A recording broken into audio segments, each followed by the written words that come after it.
Hello, everyone, and welcome to our keynote for today. My name is Amy Mars. I'm a research and instruction librarian at St. Kate's, and I am also the past chair of ARLD. And I'm just going to start by introducing our keynote for today. Nicola Andrews is a member of the Ngati Pawa Iwi, currently residing on unceded Ramaytush Ohlone territory. As the instruction first year experience librarian at University of San Francisco, she helps coordinate efforts pertaining to student success. She holds a Master of Library and Information Science from the University of Washington and is currently finishing a Master of Indigenous Studies at the University of Otago.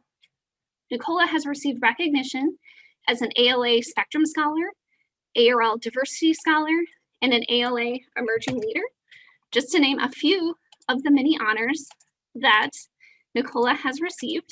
I'll just put a link in the chat so you can read more on that. Her research interests include examining the diversity pipeline and curriculum within library and information science, critical librarianship, and Indigenous knowledge practices. She is the creator of the Maori Game Database, and her published work includes negotiating indigeneity, fostering Indigenous knowledge within LIS curricula, cultural humility as transformative framework for librarians, tutors, and youth volunteers, reflections on resistance, decolonization, and the historical trauma of libraries and academia, and It's Not Imposter Syndrome, resisting self-doubt as normal for library workers. And I'll just put a link in the chat so that you can explore her work in further depth. Nicola is committed to advocating for equity and inclusion and dismantling barriers to retention, staff wellness, and Indigenous autonomy, which are pervasive in our profession. We are incredibly grateful and honored to host her today. So please join me in welcoming this year's keynote, Nicola Andrews. Kia ora, thank you so much. So I'm going to wave and then I'm going to stop my video so that I don't get distracted during the speech. So just a moment.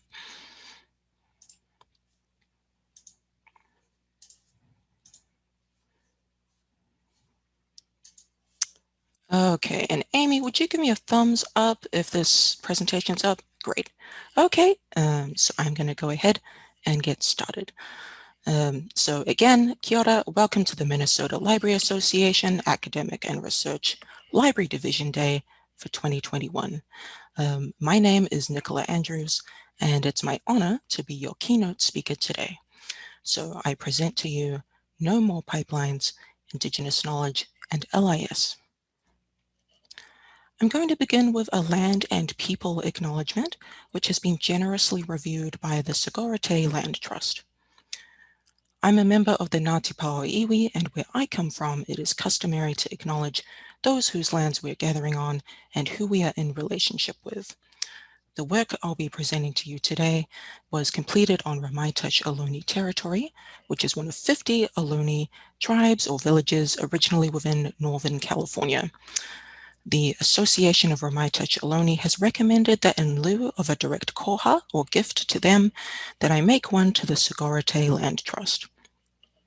The Sigorate Land Trust is a Lashon Ohlone land trust led by Indigenous women, which facilitates the return of Indigenous land to Indigenous people, the rematriation of the land. Sigorate works to create right relationships and transform the harmful continued impacts of colonization. Through rematriation, Ohlone peoples can shift from practices of resistance to practices of liberation, living, working, and celebrating on Ohlone land in ways which align with dreams of current and future ancestors. If you find my talk today useful, I encourage you to join me in gifting a koha to the Sigorate Land Trust or researching Indigenous land tax practices in your local area. As an amendment to this statement, I will share that the Association of Ramaytush Ohlone have very recently, within the last week or two, launched their own Yunakin land tax initiative. Thank you. I'll now give some framing and context around my perspective and research. So again, kia ora, hello, I'm Nicola, many people call me Nikki, and I'm a member of the Ngāti Pāo Iwi, which is a Māori tribe in the Hauraki region of Aotearoa, New Zealand. So I grew up in Tamaki Makaurau, Aotearoa, where the red X is on the map, and my marae or my tribal grounds are where the green X is on the map, and so that's in Kiowa.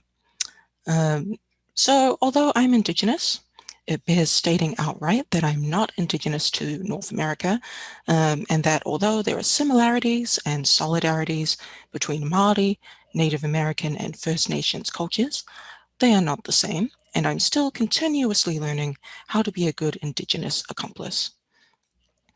I owe many people my gratitude for the opportunity to present this work today. So firstly, to Amy and Joy from the MLA for the invitation to speak and for coordinating logistics for this presentation.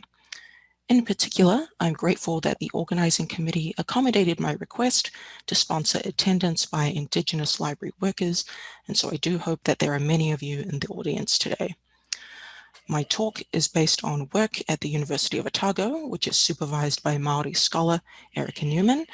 And thank you to Amy, Sandy, Annie, Lorene, and Ariana, who all helped me to workshop various aspects of this talk and whose work I admire greatly. I also give thanks to you, the audience, for tuning in. So we're in the midst of several crises and human rights abuses, as you know, including COVID-19 and continued white supremacy.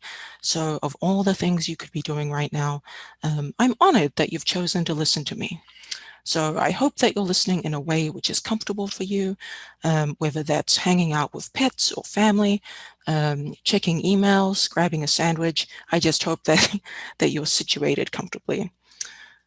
Lastly, for those of you based in Minnesota, much of what I share about historical trauma and casual racism will not be new to you. So as you know, the state seal and flag of Minnesota depicts a Native American in the background, while the focus is a white farmer who farms the land, making it more profitable for other settlers. Likewise, the world has been watching Minneapolis for the last year after George Floyd, a Black man, was murdered by a white police officer. Harvard professor David Williams has stated that every time a police officer has murdered an unarmed African American, the entire Black population in that state has suffered from worse mental health for the last 3 months, reiterating that when people are racially targeted or seen as disposable, they and their communities suffer for it. All right, so let's crack on. What I'm going to be talking about today is historical trauma, a little bit about the library and information science pipeline and required credentials. And then I'm going to end with some things which give me hope about being an Indigenous librarian. What I'll be presenting today is based on my own observations and research. So I don't speak for my iwi or all Indigenous people. Secondly, when I say decolonization, I mean the tuck and yang definition, whereby decolonization brings about the repatriation of Indigenous land and life. It is not a metaphor for other things we want to do to improve our societies and schools. And lastly, some of the data I present today might have shifted under COVID-19. And if so, I'm hopeful that that is a positive thing. All right, so to begin, let's define historical trauma. Historical trauma is a field of research rooted in social work and which grew out of observations of Holocaust survivors and their families. So in the 80s, Lakota scholar Maria Yellowhorse Braveheart defined historical trauma as a cumulative emotional and psychological wounding across the course of one's lifetime, which is then passed down to subsequent generations. Historical trauma is the result of racially or ethnically targeted group trauma experiences. Alongside historical trauma, Braveheart describes the historical trauma response, which is the reaction to this trauma. So the historical trauma response can include difficulty regulating emotions, depression, suicidal ideation, self-medication, and other maladaptive coping responses that contribute to deficit narratives around Indigenous populations. This slide is my attempt to map out historical trauma. So we begin with an event, which I'm just going to call colonization, displacement of Indigenous peoples from their lands and traditional societal roles through welfare, disease, and death brought about by settlers. What follows is the historical trauma response. And while some people say that this is the response to the specific collective event, others say that this is a reaction to the change in cultural and societal norms brought on by that event. Braveheart also describes historical unresolved grief, and this is grief which is not able to be expressed or acknowledged fully. So for Indigenous peoples, I see this as playing out in a few ways.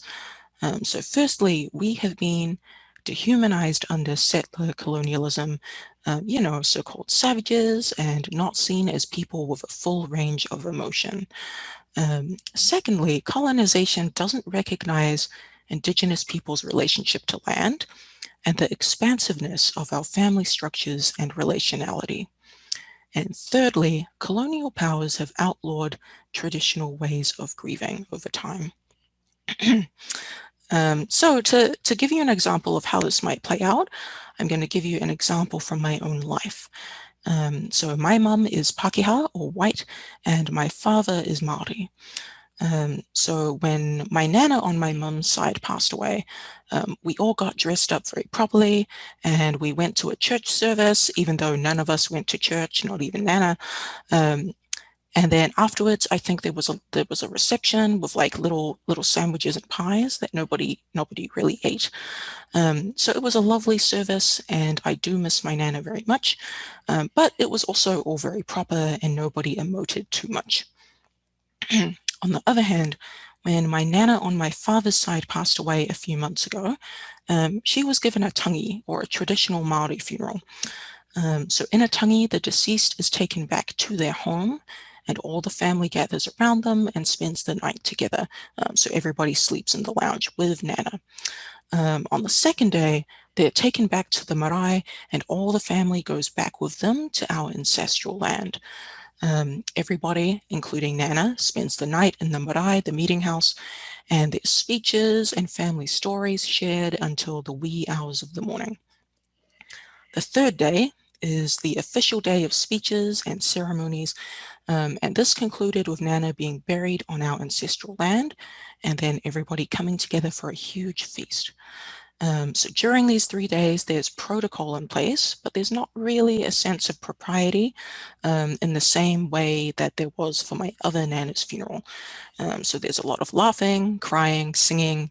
You see relatives in their pajamas, cousins getting up to mischief. Everybody sleeps under the same roof. And the goal is that by the end of 3 days, nothing is left unsaid, and everybody's gone through this grieving process together and can begin to move on. So both of these ways of grieving are loving and valid, but if you're used to one modality of grieving and suddenly that is forbidden, your feelings can really get stuck, and this can be further traumatic, especially if you're in a situation where multiple people are being very suddenly and violently taken from you across that time. So along with unresolved grief, there's also continued oppression. And that could be something like residential boarding school or the continuation of missing and murdered Indigenous women today. All of this trauma and grief is passed on to subsequent generations, and this can be through multiple pathways. So while we're all undergoing a collective trauma under COVID-19, for the most part, people recognize this trauma and the impact that it has. On the other hand, Indigenous peoples often have to explain historical trauma, and then they have their experiences diminished or not validated by non-Indigenous people. So this is a little bit about historical trauma. As for my research looks at how Indigenous peoples move through libraries and library education, which are very white spaces built on colonial values. I'm very interested in the tension between these two environments, and my key question at Otago was to figure out if libraries reinforced historical trauma for Indigenous peoples. And some of the things I was thinking through in the beginning of this research was how Indigenous folks and libraries, obviously they're gaining their livelihood in these settings, and at the same time they're being tasked with upholding these very colonial systems of access, norms, and culture, so including gatekeeping. And the institution relies on them a lot for cultural capital, equity, diversity, and inclusion work, and providing services to other Indigenous people, even if those other Indigenous communities are not communities that the worker affiliates to. At the same time, we're also accountable to our home communities for the ways that our family and our communities are treated in these institutions. And lastly, Indigenous library workers have experiences in these institutions in their own right. So in this research, I interviewed 6 Indigenous librarians throughout Aotearoa and North America on their experiences and perspectives. And so I'm not going to be sharing any quotes from these folks today, but I will be highlighting some things that we talked about and pulling out quotes from the literature. So for me, the starting point of considering Indigenous trauma in universities and libraries means examining Indigenous lands. About a year ago, High Country News published a report by Robert Lee and Tristan Atoni called Land Grab Universities, which details how 11 million acres was taken from 250 bands and tribes in order to further higher education. So this map is from that report. This report does not cover all of the universities built on stolen Indigenous land in the US, but specifically those which benefited from the Morrill Act, which is a really funny thing to name something so immoral. In 1862, Abraham Lincoln signed the Morrill Act, which donated public lands to US states and territories in order to create 52 colleges granting technical and agricultural education. The donated land, of course, is Indigenous land taken through treaty, cessation, or coercion. Beyond building campuses, some universities would sell their designated land parcels, and some would become land speculators in their own right. Considering Minnesota specifically, the Dakota Cessation of 1851, carried out under forced starvation and duress, benefited more university endowments than any other cessation. These include the University of Minnesota, but also 34 other universities across the country. Initial appraisals for this land were at about $5 or $10 an acre, but the Dakota were paid about 2 cents an acre, and many sovereign nations were not paid at all. Universities continue to profit on Indigenous land parcels, which sit as university endowments that generate mineral or timber rights and other income. So according to this report, there's now restaurants, residential neighborhoods, a Walmart supercenter, and all kinds of other random money generating ventures on these Indigenous lands today. It's very unlikely that money from these ventures goes to Indigenous education, and it goes without saying that this continued profiteering undermines gestures such as land acknowledgements at university events. What good, really, is the notion of reconciliation or a land acknowledgement if the only acceptable outcome is that Indigenous people say, "It's okay, it's all good, you can keep the land, we forgive you." Or better still, that Indigenous people do not respond at all.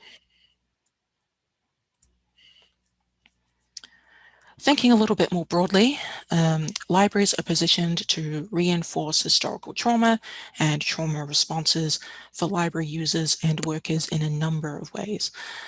So these include things like history, the unacknowledged history of libraries, not just the land that they're built on, but as being buildings potentially built by enslaved peoples. Melville Dewey's record of grooming women to work in libraries in order to take advantage of them, and the use of libraries and books in order to aid in assimilation of Indigenous people. Also barriers to access, so things like membership requirements, late fees, opening hours which don't accommodate researchers with families or other commitments, collections and programming which don't center Indigenous peoples, perspectives or languages. And please pay attention to this next month. It is Asian American and Pacific Islander Heritage Month, and all too often I see content which completely erases Pacific Islanders in that equation. So that's just one example of something that's coming up in the next couple days. Also, racist portrayals or erasures of Indigenous people, including collections, mascots, statues, library names, award names, and other unspoken signifiers of colonial values. And lastly, colonial workplace norms, which require Indigenous peoples to work against Indigenous values. I'll now show a couple of quotes from the literature to kind of illustrate how all of these things can come together and create a really negative experience for Indigenous folks. So this first quote is from Māori scholar Linda Tuhiwai Smith, and she says, education through Pākehā schooling, white schooling, has reinforced the dichotomies between the colonizer and the colonized. In particular, she says, Māori culture was regarded as being antagonistic and in opposition to education. So not even just Western education. Being Māori is considered as being uneducated or not having knowledge or valid forms of knowledge. Here I have a quote from Nahuia Te Awekotuku, and she is the first Māori female emeritus professor in Aotearoa. And what she's describing here is her time as an undergraduate student at the University of Auckland, I believe in the law school. And so she mentions this overwhelming sense of isolation and being the only female Māori student in her hall, while seeing all of the domestic staff or the cleaning staff were all Māori women. And this quote really resonates with me whenever I'm in a professional library space or a library. You know, if I ever go to ALA or some other big conference, I'm always very aware that I look a lot more like the folks who are doing the cleaning, the waitressing, the Ubering, and the serving, and not like the folks who are typically doing the so-called professional work in those spaces. Nahuia also draws attention to multiple oppressions that she has to face. So back in the day, they didn't even have the term lesbian. She didn't even have that language to describe her sexuality. And so just this situation of being so lonely in academia. This next slide, as this says, this next slide might be a little bit overwhelming. So I just want to give you a little notice, and we're going to dive into it now. So what I have here are headlines from news outlets in Aotearoa over the last year. And these illustrate a little about how racism and trauma impacts students, staff, and faculty, specifically Māori and Pacifica students. So there's a saying that the hardest place to be Māori in the whole world is Aotearoa, because of the racism that we face. And this is heartbreaking, but I really think that this is true. Māori make up 50 or 60% of New Zealand's prison population, but we only make up 5% of university faculty. So we really struggle in these academic spaces. And some of the things I'll call out here, we have Rangi Matamua, who is a top award-winning expert in Māori astronomy. He is one of the folks at the University of Waikato who, as the headline says, is considering leaving over systemic racism. Some of you might have seen or signed the petition that went around last year after 6 top faculty at the University of Waikato were targeted by administration for speaking out about racism.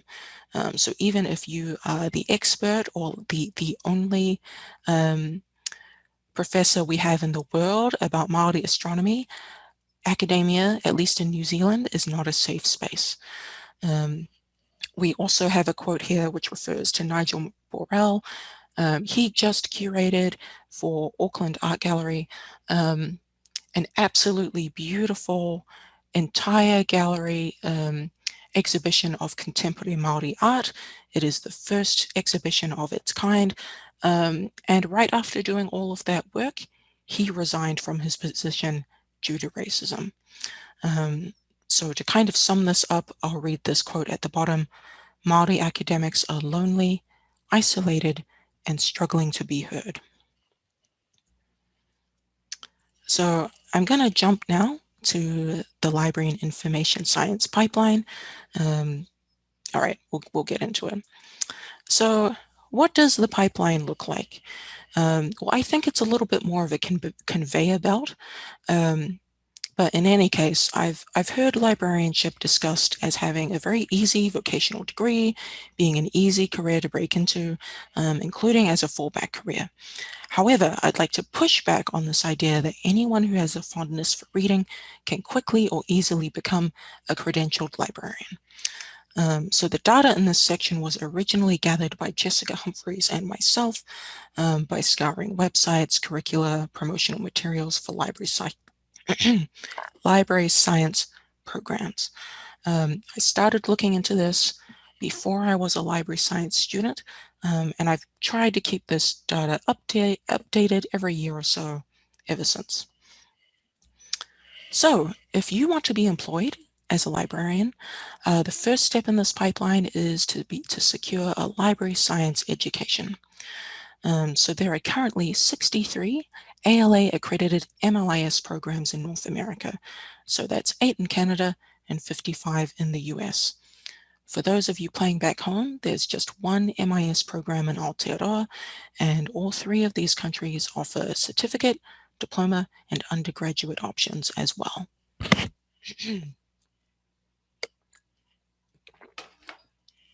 All right, so you might feel spoiled for choice with 63 options, but like me, if you have an undergraduate GPA of under 3.0, you do not have 63 options. You only have 37. And this is a dramatic drop, but it drops further once you start to consider the actual conditions for entry. So many of these schools will only consider applicants such as myself, and they put us through further screening, such as extra personal narratives, tests such as the GMAT or GRE, and giving applicants provisional status, which can be revoked at any time. Furthermore, if you are not located near one of these schools, you face the challenge of relocating. So maybe up to a year in advance if you want to establish in-state residency and not pay exorbitant out-of-state tuition.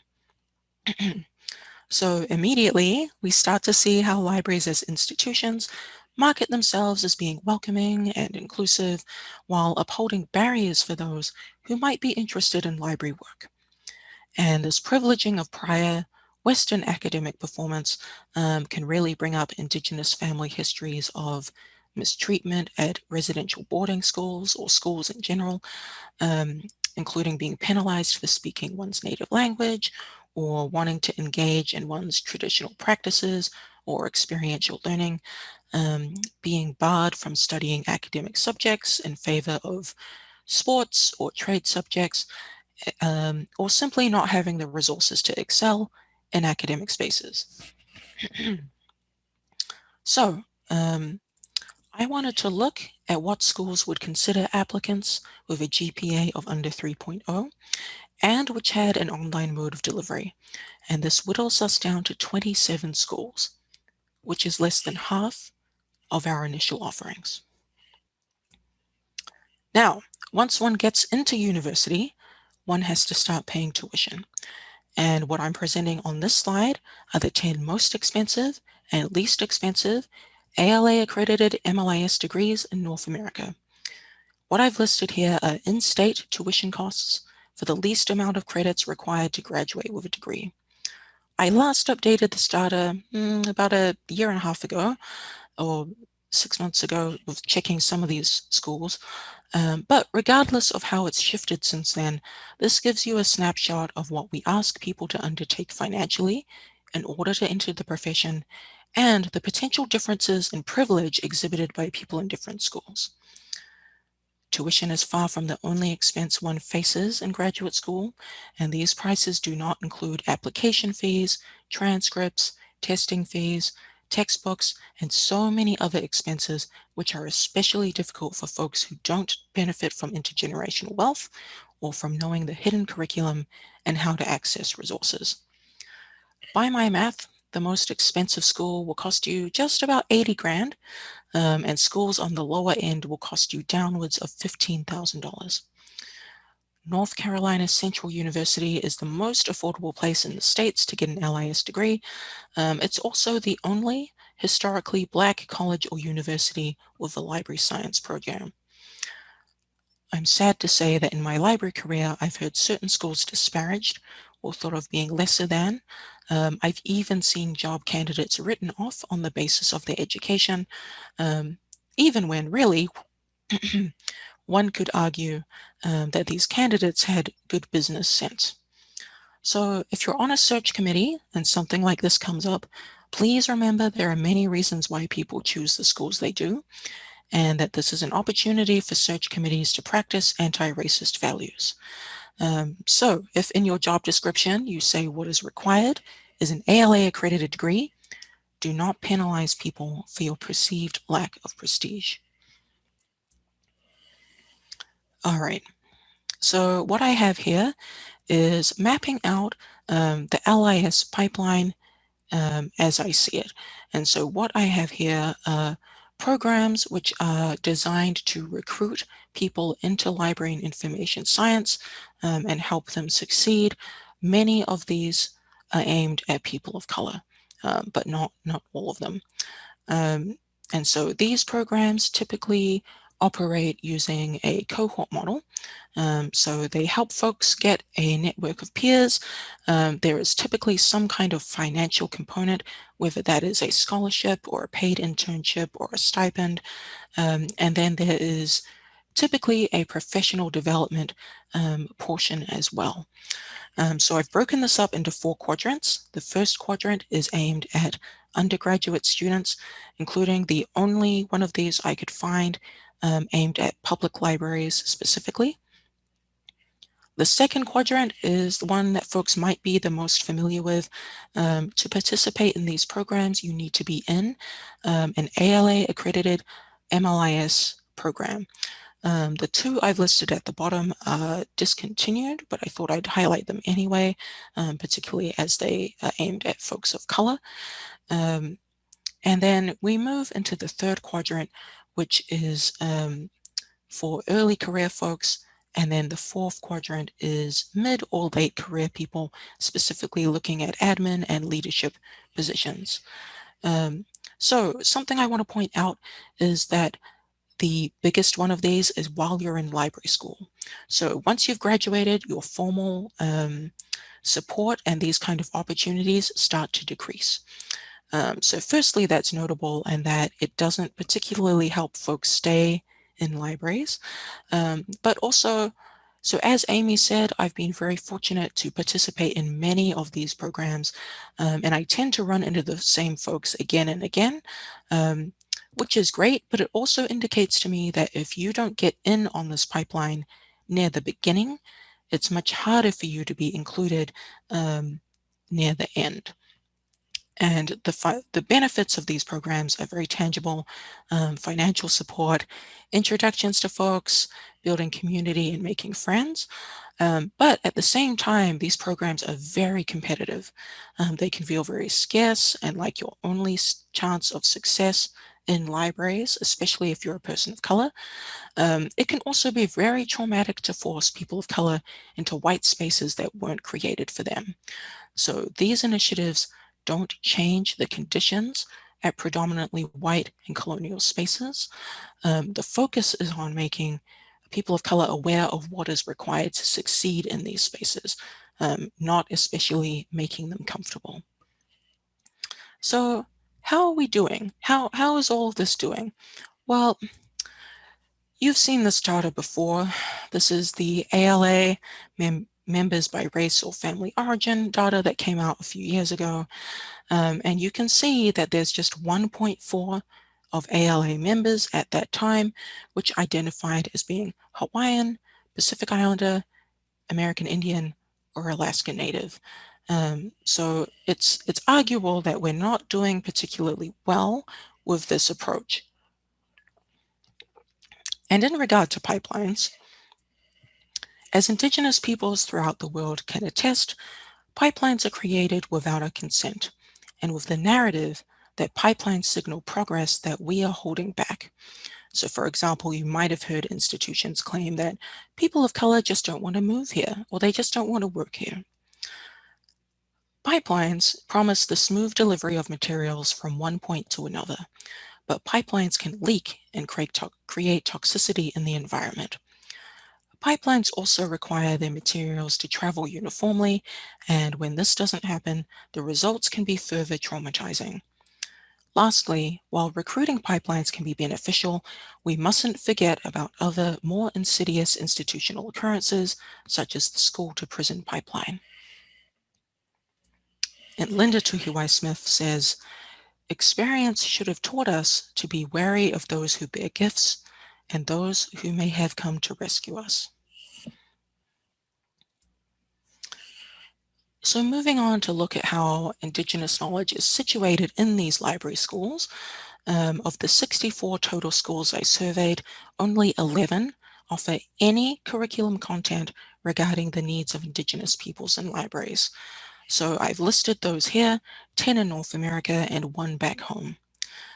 By analyzing curricula, what I found was that these listings are very much one size fits all.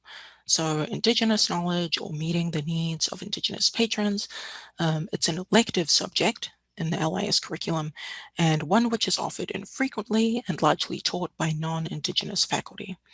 Furthermore, I saw very little evidence that these curriculum listings were taught in ways relevant to the Indigenous communities local to their universities. The 4 schools I've listed at the top all have some kind of formal program in place to support Indigenous people, including using cohort models to recruit folks, providing financial support, and creating opportunities for local experiential learning and service with Indigenous communities. So along with looking at what was taught, I also looked at who was teaching. So this slide provides a snapshot of who teaches Indigenous knowledge and related specialty subjects within library and information science programs. So in addition to drawing on curriculum listings to generate these names, I also had assistance from folks including Sandy Littletree, Lorene Roy, and a lot of folks on Twitter. So this list may not be definitive, but it did take a lot of effort to find these 25 folks. And so this does not necessarily mean we have 25 Indigenous folks teaching in library science programs. So some of the people on this page are retired or semi-retired. Some of them teach at non-ALA accredited programs. Some of them teach at non-MLIS programs. Some of these folks are adjunct or guest lecturers, and I think there's only 6 or 7 people here who qualify as PhD faculty in a library and information science program. So PhD faculty can potentially contribute to official university decisions regarding the MLIS curriculum, ALA accreditations, MLIS and PhD admissions and scholarships, faculty hires, and committee service. So those folks can really influence the direction of their program or university in a way that adjunct faculty are not invited to. So when I make this decision between core PhD faculty in an LIS program and adjunct or guest faculty, I'm not drawing attention I'm not making a distinction pertaining to teaching expertise, care for students, or Indigenous affiliation. This is drawing attention to the ways in which institutions rely on the interest or goodwill of adjunct faculty rather than recruiting or retaining them as essential core members of their schools. 6 or 7 years ago, Lorraine Roy wrote a paper in which she stated, Indigenous women in higher education may find themselves, as I have, the first or only one in their work setting. This sentiment was confirmed by my interview participants who cite racism, overwork, and loneliness as barriers to their professional development and job satisfaction. So while generally I do recommend that there need to be required courses on Indigenous librarianship in every MLIS program, no one course can accurately represent all Indigenous nations and their needs. And while it's clear that the pipeline model is not working, it's still useful on an individual level. And I do think we need more Indigenous PhD students and faculty. But most of all, we need to focus on working conditions in libraries and how we can support all of our library workers, and also to not stop supporting Indigenous folks once they graduate from library school. All right, so a little bit now about what gives me hope and things I've been thinking about in regarding to healing. So in my research, I highlighted 4 frameworks that could be used to consider how libraries can diminish their role in perpetuating historical trauma. And those frameworks were cultural humility, whare tapawha, trauma-informed care, and the Lakota intervention model. So Maria Yellowhorse Braveheart, so the original scholar of historical trauma, she implemented a 4-day group intervention for Lakota Sioux people in the 90s. And this consisted of having folks activate their traumatic memories by watching documentaries on the Wounded Knee Massacre, then having a review and explaining what historical trauma is, having small group dialogue, and this was facilitated by, there was 2 Lakota facilitators, one was a male, one was a female, and they all had similar experiences to the people they were in dialogue with.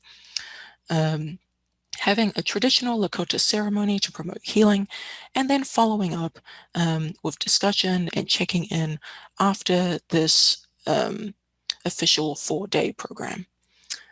So while I certainly don't recommend outright copying this very culturally specific healing modality, I did draw out aspects of it that one might consider if you're trying to reconcile or create some kind of healing community. So firstly, building a shared understanding of our complete history, and that includes things like Indigenous land, who built the library or the university, and what the issues are, so not shying away from reality. Building a shared understanding of grief and trauma and working to destigmatize those experiences. Creating a healing experience for folks to express themselves and making that experience very local and tailored to the participant needs. And then an ongoing commitment to addressing trauma and healing. And in that, one has to be very, very aware of power structures, and that if you are talking with a library admin or university admin, there may not be trust between all the parties, and there may never be so. So just being aware of that as well. So as well as looking at these big frameworks, we also can kind of get along better in our day-to-day by finding community. So I've listed here some of the professional organizations where I find community with folks, Indigenous folks in libraries. Upholding Indigenous values through connection and relationality is one of the key ways that Indigenous practitioners thrive in the profession. So the librarians I interviewed all said that connecting with other Indigenous librarians or connecting with their students brought them joy and made their work meaningful. I'll further illustrate this with a quote from Māori scholar Joanna Kidman. She says, "To survive in academia as an Indigenous person, you need to be nimble. You need to duck and weave, and you also need to accept the fluid nature of Indigenous relationships in the academy. If we are crowded into encampments at the institutional margins, we need to make those places hospitable for each other. That's important because the margins can also be spaces where our refusals can multiply and take hold. Together, we are the stuff of Indigenous dreams." Winding down, I thought I would show you something that might make you smile. It certainly makes me smile. So, while it's true that I'm tired of Indigenous people needing to be strong and resilient, it's also true that we should celebrate our successes and when we flourish within systems that were not created for our benefit or participation. Here are some examples of Māori excellence in academia, which have also occurred in the last year. So in particular, I think it's telling that even though students know these academic systems are racist, they're still signing up to put themselves through them in record numbers. This really speaks to our collective hope for the future and fulfilling the hopes of ourselves and our ancestors. And you can see from the slide, there's been a lot of progress. We have our first Māori female foreign minister. We have our first Māori Dean of Law, knighthoods for Māori professors, and it's, yeah, I need to print out and frame this slide because it brings me joy. So I'm going to end now with a family story about centering Māori and Indigenous perspectives and moving away from colonial ones. So as I mentioned, my Nana passed away recently, and so I've been going through photographs and sharing them with other family who, like me, were unable to travel to the tangi during COVID-19. So this is not a photo of my Nana. This is one of many photos that Nana kept on her fireplace, and it's a photograph of one of our ancestors, Ngā Puhi elder, Erana Miriwai. So Nana didn't tell me very much about this photo other than in it, Erana is about 107 years old. So I always thought this picture was very mysterious, especially with Erana dressed all in black and the vague depiction. You can kind of see there's like maybe one or two other people in this photo. So a couple of years ago, I finally found a full frame copy of this image, and it was finally revealed who else was in the photograph. The mysterious person that my Nana had cropped out of the frame was none other than Her Majesty Queen Elizabeth. So that's a good reminder from my Nana to center Indigenous people and their perspectives. So that's it from me. Thank you so much for your attention. And yeah, I'll turn my camera back on.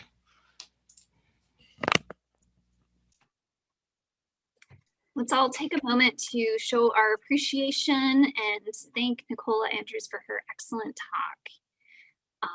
We do have a little bit of time for Q&A and we'd love to hear your questions. So please put those in the chat. Yeah.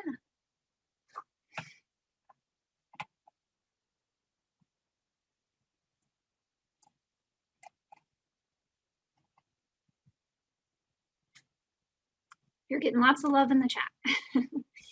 Oh, that's excellent.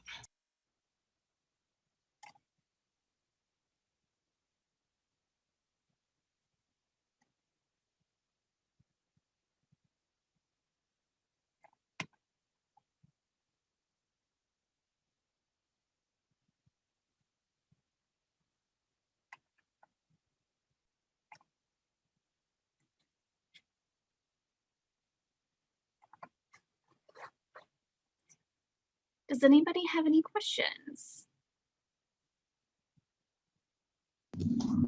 I have a question.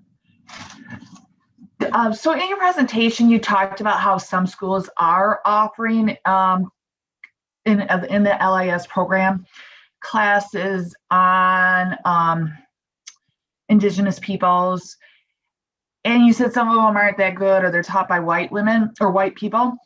Do you think that those still is, I don't want to say is it good enough though that they're at least doing something, or should it, I mean, it can always be better, but I mean, should it be something that maybe they need to reconsider as having into their curriculum because of the way it's being taught? So that's a good question.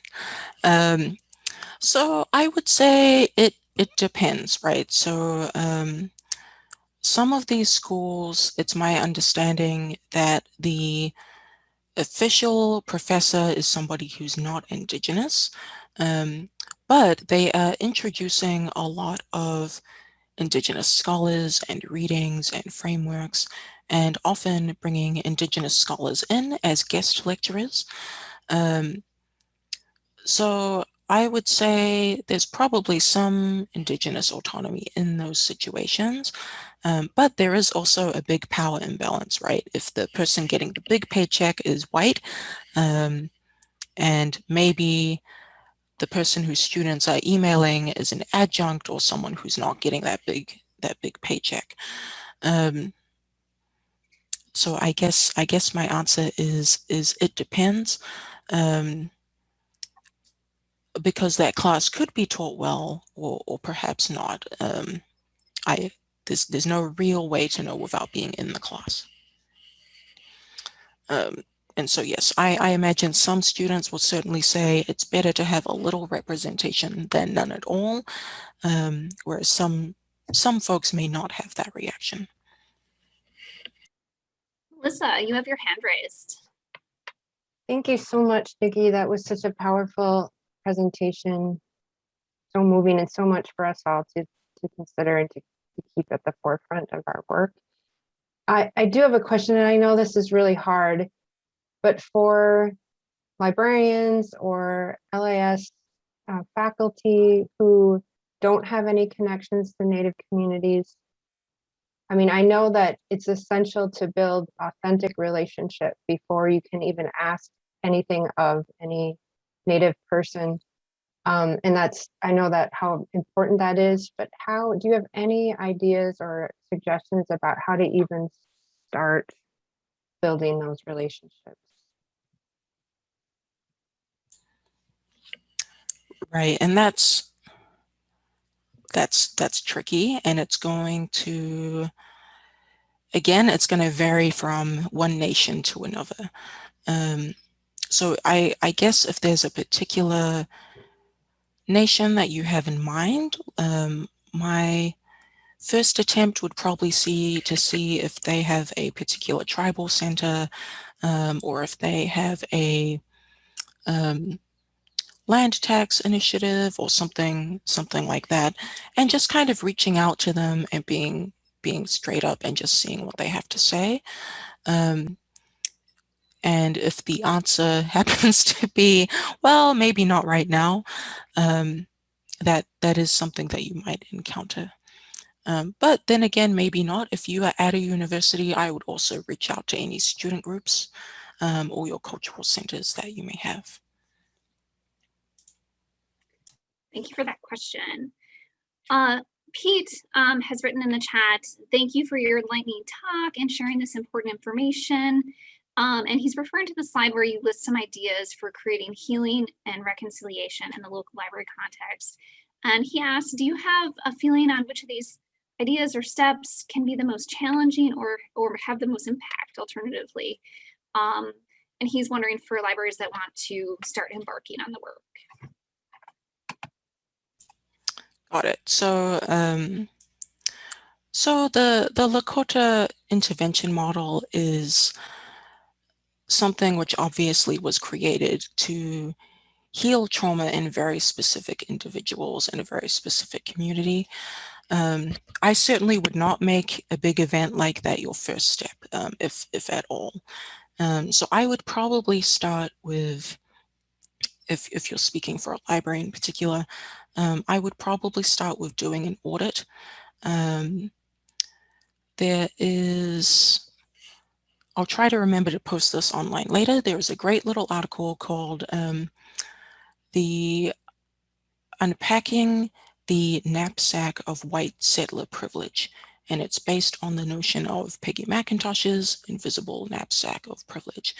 And so the article gives maybe 20 statements that talk about the lack of privilege that Indigenous people face in spaces. And so that might be a good article to reflect on, and then maybe think about doing an audit of your library space and thinking about, is this a welcoming space for Indigenous people? How are Indigenous people represented in this space or not? What are the signifiers of colonization and colonialism in this space that may be upsetting, or at least might be uncomfortable for Indigenous folks? That would be one way to go. And then there's so much potential for spaces and programming, and a lot of the great programming that I have seen actually comes from public libraries. So things like the Edmonton Public Library has an Elder in Residence program. The Vancouver Public Library, they might still be hiring for this position. They have a storyteller in residence where they invite Native experts to come into the library and be available for folks to talk with, ask questions about protocol or perspective, and create art and stories for the whole community in a way that's very contemporary and not appropriative.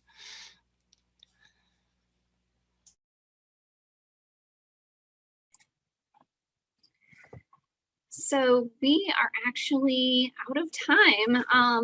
The time has flown by, and I just want to express our deep gratitude to you for delivering this talk. And yeah, so if we can show our appreciation again, and thank you so much for joining us. Thank you again for the invitation. I really hope this has been useful. I'll try to post some links on my Twitter, and I'll drop that link in the chat. And yeah, thank you so much, and have a great rest of your conference. And just as a note, we will be sharing the recording with attendees, and we will be fixing the captions as well. So look for that in a little while. All right, thanks so much.